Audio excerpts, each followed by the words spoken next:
And Mahmoud Khalil was an individual who was given the privilege of coming to this country to study at one of our nation's finest universities and colleges. And he took advantage of that opportunity, of that privilege, by siding with terrorists, Hamas terrorists who have killed innocent men, women, and children. Imagine this. You and your pregnant wife, both lawful permanent residents, mind you, are returning home from a pleasant evening, a pleasant dinner, when you're suddenly accosted by men in black claiming to be ICE agents. They inform you that your student visa is being revoked due to your political views. You respond saying you're not here on a visa, but you're actually a lawful permanent resident here on a green card. Indifferent, they shrug, laugh at you, detain you, and deport you. This isn't some leftist made-up Trump boogeyman story. It's the reality for Columbia University graduate Mahmoud Khalil. That's right, so on March 8th, 2025, ICE agents arrested Khalil in front of his apartment in Manhattan, despite being a lawful permanent resident as seen in this footage here. This is her videotaping the arrest of her husband. Now, Abdallah says that this was the most terrifying moment of her life.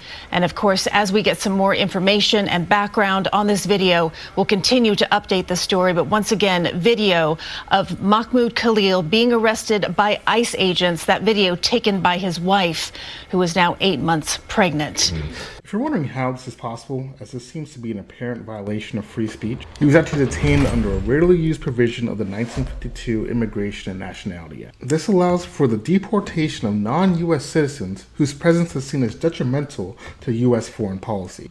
As far as Khalil's alleged offense, leading pro-Palestinian protests on campus. Secretary of State Marco Rubio is currently arguing that Khalil's activism fosters anti-Semitism and threatens Jewish students and citizens. Now, this situation is alarming for several reasons. First is, participating in a protest should not be grounds for deportation. You would think the First Amendment would cover such things like protests, but that's where we're wrong.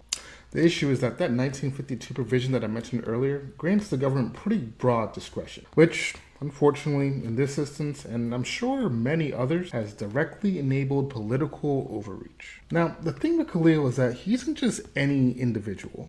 He's a highly accomplished activist and scholar. He's a recent graduate from Columbia University, one of the most prestigious universities in America, and he's been recognized for his leadership and his commitment to social justice not only here in the States, but in the UK as well. It's because of this expertise and experience that his fellow students relied on him to be one of the lead protest negotiators. Remember how Donald Trump said that people are going to come here from shithole countries that need to be the best and the brightest? Well, yeah. Khalil embodies that ideal. Educated, articulate, and passionate individual dedicated to social justice and change. However, now it's his effectiveness as a leader, his effectiveness as a communicator, and his overall education and background that is now being seen as a threat to those in power. Now, if you're new to this case, you may be tempted to think that this is just an isolated incident. Unfortunately, that's simply just not true. Just days after Khalil's arrest, another student, whose name I'm unfortunately going to butcher, Rümeysa Öztürk, a Turkish Ph.D. student at Tufts University, was also detained under eerily similar circumstances. On March 25th, 2025, just 2 weeks after Khalil's incident, she was on her way to meet up with some friends for Ramadan dinner when she was approached by 6 plainclothes ICE agents. Without identifying themselves, they surrounded her, took her phone, and placed her in handcuffs, and you can see all that in the footage here.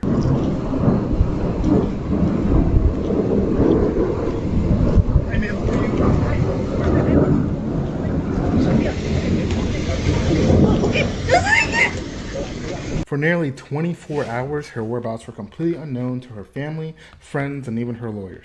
And despite a court order prohibiting her removal from Massachusetts, she was immediately transferred to a South Louisiana ICE processing center.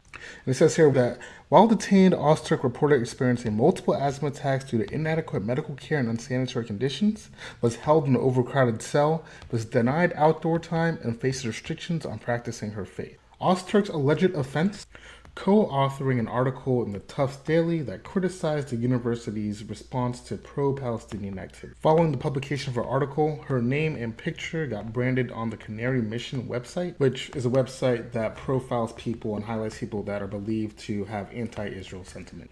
As a result, the Department of Homeland Security, like Khalil, accused her of supporting Hamas. Although, also like Khalil, no concrete evidence has been provided, which is a very important point we're going to touch on in just a second. Before that, though, you have to admit the parallels here between Khalil and Öztürk are scary, to say the least. In short, it's showing us what we can expect from this administration as activists are being targeted and detained and deported.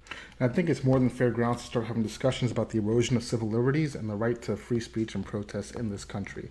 Now, I think we should take a step back and look at this from all angles, okay? The Trump administration is asserting that Khalil is a supporter of Hamas, which, I want to make clear, is a serious concern.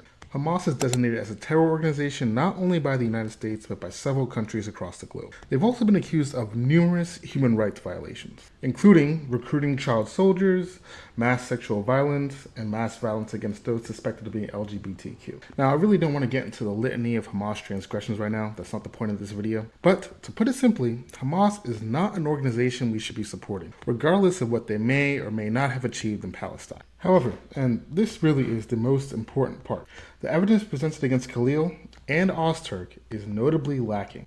For Khalil, the government's case relies on a brief memo from Secretary Rubio that states that his participation in pro-Palestinian protests on campus of Columbia is grounds for deportation, and that's pretty much about it. It provides no evidence for any illegal activities or direct support of Hamas. The idea that legal permanent residents can be detained and deported without any evidence or without a fair trial is concerning, to say the least. Can you imagine the uproar if Obama or Biden had started deporting people who oppose Black Lives Matter?